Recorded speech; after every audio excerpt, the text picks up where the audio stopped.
our own Pete Hegseth, who's standing by with just a salute towards Memorial Day. Good morning, Pete. Standing by with my kind of people, for sure. This morning, just a week until Memorial Day, we're saluting the National Guard right here on the plaza. Joining us is the Director of the National Guard, Lieutenant General Tim Kadavy, and Command Sergeant Major Christopher Kepner. Sir, thank you very much for being here this morning with this great crew, making the trip here to New York City. Pleasure. Absolutely. Well, you're the Director. You run the National Guard.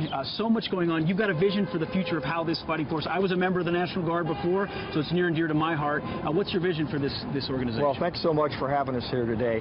We are moving out as we transfer from the strategic reserve that the nation had previous to September 11, 2001 to really being part of the operational force of the Army. What that means is we're going to train harder, we're going to train more so we can be ready faster and quicker, and we're going to focus on maintaining units and soldiers ready to win and fight. A bit of a contrast to the past when I mobilized, there were 3, 4, 5, 6-month train-ups beforehand. You're hoping to reduce that so the National Guard can get out quicker. Yeah, because if we think about contingencies, you never know when one of those will kick off. And so we don't have those 6-month time periods like you were talking about to do post-mobilization training in those instances.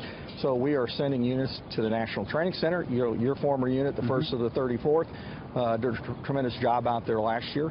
So we're going to continue to do that, and we're investing in those things that make our soldiers better and more ready for the nation, both abroad and here, because we are the Army National Guard. Absolutely. We have a homeland mission as well. Command Sergeant Major, you were recently overseas. You were in Egypt in the Sinai Peninsula, a mission a lot of Americans probably aren't even aware of. Peel back a little bit for us what the National Guard's doing in the Middle East. So we're partnering with other nations in the Multinational Force and Observer mission. Our Massachusetts National Guardsmen were there, and they are ready to take over that mission. Our Minnesota National Guardsmen, while they are looking forward to getting home and reintegrating, they certainly understand the challenges of balancing the need for their employers, their families, and their service as well. But they'll be training for the next mission and ready for that as well, sir. Absolutely. Well, thank you both very much for being here, General, Command Sergeant Major. All these fantastic troops out here getting up early. We got a Humvee.